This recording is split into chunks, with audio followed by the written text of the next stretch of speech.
All right, the Spokester search continues. I have another interviewee in the hot seat here. It is Maggie. Hello, hi, how are you? I'm good. How are you? Doing very well, thank you. I'm surviving the heat. It's hot outside. It is really hot outside. I'm glad we're inside with the air conditioning. I know. I melt in the heat like this. Whew, it's a hot one. Stay hydrated, okay? Have you had plenty of water today? I have. I've went through like 2 bottles now. That's good. That's good. All right, Maggie, we're here just to get to know a little bit more about you and who you are. Tell us about your background. I'm from North Webster. It's an itty-bitty town. Mostly lakes, so I grew up on the water. My family is Irish, and my dad was in a bluegrass band. So between that, I grew up with a lot of music, lots of theater. I was in a production of Annie that traveled for a while, so that got me into theater, and that's put me into acting now. And so I'm working on a few local productions with movies and things and sort of pursuing that. Excellent. Tell me about some of the productions that you've been involved with. The first actual movie I did was called Cerulean. It's a sci-fi movie, and I played a character named Maddie, and we filmed through all 4 seasons, and it was a sci-fi based thing, so they kind of went, 4 seasons because we're on a weird planet. So we did that, and that was good fun. What I'm working on right now is called Aftermath, and it starts out with a zombie apocalypse. So I'm learning to do special effects makeup, but I'm also acting in it, doing costume design, everything you can imagine, production work, you name it, I'm involved in it right now. Okay, so you get in front of the camera, and then you also do the production behind the scenes. Mm-hmm. I've done a little bit of everything on and off camera, with the exception of directing. That's about the only thing I haven't done. Is there one that you prefer more than the other? Like genres of film? Oh, no, I meant like producing, editing versus acting. I prefer the acting, but I found recently with learning the special effects makeup that's very, very fun. So I'm leaning, I definitely want to do both. I don't want to limit myself to on or off. But as far as behind the scenes goes, I'm definitely leaning towards the effects thing, not the computer effects, but more the hands-on special makeup effects and costuming. Okay, so Maggie, do you like live theater performance, or would you prefer movie and film?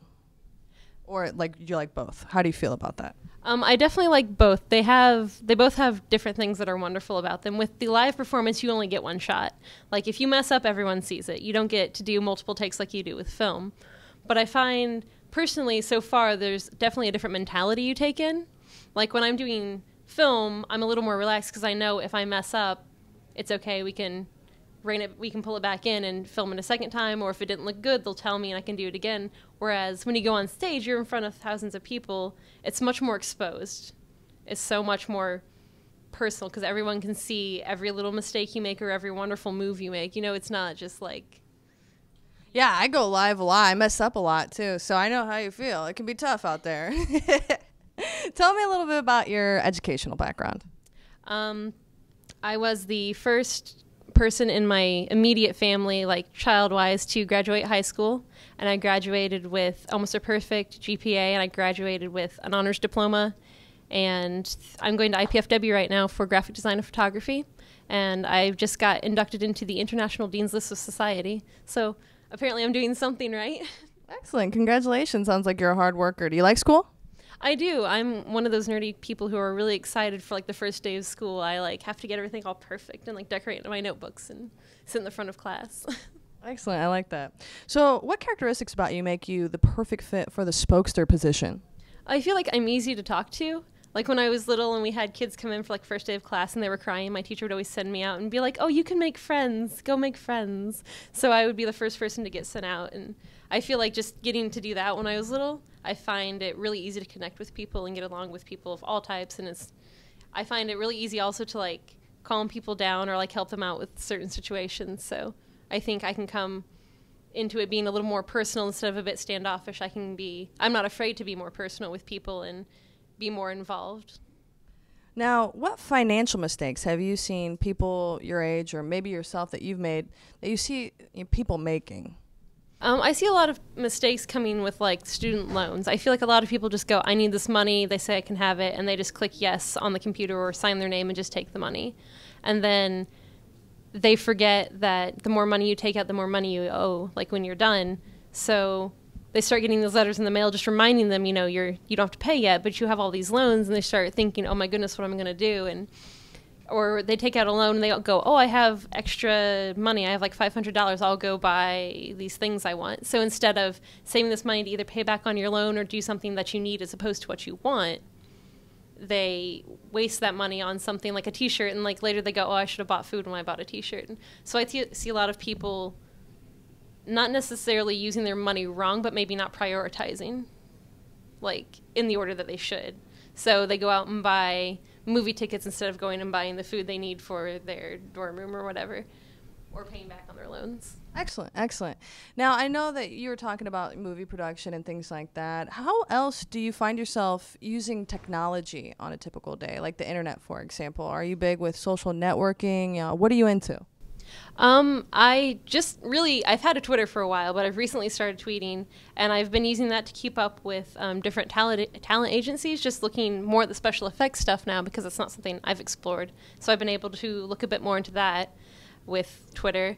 With YouTube, I'm constantly watching, people doing tutorials and things with costuming, makeup, even acting tutorials, or even things to do with my photography, like how little bits of my camera that I don't know how to use yet. With the social networking, more like the Facebook aspect of it, I've been able to talk to a lot of other production companies, a lot of other actors, producers, directors, and things. So just the networking, the social aspect of actually getting these connections that could be useful to me, that's something I've been exploring a lot more in the last 2 years. Excellent, excellent. All right, well, I'm going to hand you the microphone now and allow you to ask me a few questions, anything you like. All right. Well, since we're talking about film, have you ever done any acting? I have. In second grade, I was lead in our play. It was called The Color Factory, and I was the color blue. So tell me about being the color blue. Well, I really was into the theater, when I was in the elementary school. And unfortunately, once we got older in school, we kind of got away from it. But I liked, doing that sort of stuff. And I specifically asked my music teacher, I was like, I want to be blue. Blue has the best lines. And I got it. And apparently, this is funny because we did it at the Grand Wayne Center, and all the little parents are out there. It's like Fame Week, so all these pictures are hanging up on the wall, and all these kids are running around. And I was reading my lines. My dad said that I shouted my lines so loud into the microphone that people in the front row were literally holding their ears and going, whoa. And I was proud to be the color blue. That's good. Would you say that having that exposure early on to being in front of people kind of had an influence for you to do radio like you do now? Yeah, I think that it was just kind of natural. That was just one particular thing, and my personality that was already coming forth probably landed me that awesome gig. But I was always the class clown. I was always the loudmouth kid, and I think that's kind of come to fruition right here. So when we're talking about the Young and Free thing, kind of as a public face, what do you think is really important for someone in this position to know or to be able to carry about themselves as they go through the job? Well, I've had the opportunity of learning more about the Spokester position. This is my second year doing this, and working, with Matt and Three Rivers Federal Credit Union. And I think there are a lot of different assets or something that's going to make you a good candidate. For example, the ability to blog, the ability to, have that edge with the social networking and creating movies. And, any time that you can find that niche and communicate, particularly with the young audience, and, just be that person that everybody goes to and communicates with, that really helps. Also, in addition to that, there's the aspect of being with people one-on-one. You're actually going to have to meet people, so you can't just be at a computer with the ability to type. You also have to be able to carry that forward and talk to people one-on-one and have that charismatic personality. And then I'm sure, being able to work with the organization and help with the financial aspect of it would be beneficial. What kind of impact do you think it has when not just meeting one-on-one like we're doing right now, but going out to like big events, like we just had the Three Rivers Festival, things like that? Like, what kind of impact do you think it would have for the spokesperson to be out at that kind of event?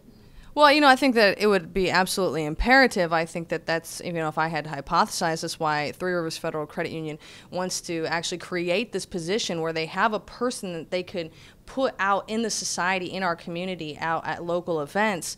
If they just wanted to run television commercials or talk about their product or radio ads, they could do so. And they've actually taken it a step further. They want you to feel like, you have somebody, a friend that you can communicate with about this. So absolutely, it would be very beneficial to do that. Okay, we're going to switch it up just a little bit. I'm going to ask you just a fun question. Sure. Okay, if you could act in any movie at all, any movie, whether it's something you want to make up, something that's been done in the past, something that's in production right now, what movie would it be and what role would you want to play? Wow, that's a tough one, because to be honest, I don't really like being in front of the camera. I do talk on a microphone, I talk on the radio, I'm talking in front of a camera now, but that's not really my forte. But, you know, there's characters that I idealize. I always wanted to be Princess Jasmine from the movie Aladdin. Like, you know, she was so hip and cool, and she had a pet tiger and lived in a palace. Hello. You know, that's probably who I'd be. That's a good setup. It's a good choice. And that's going to do it. We're out of time. Excellent. Thank you so much, Maggie. Thank you.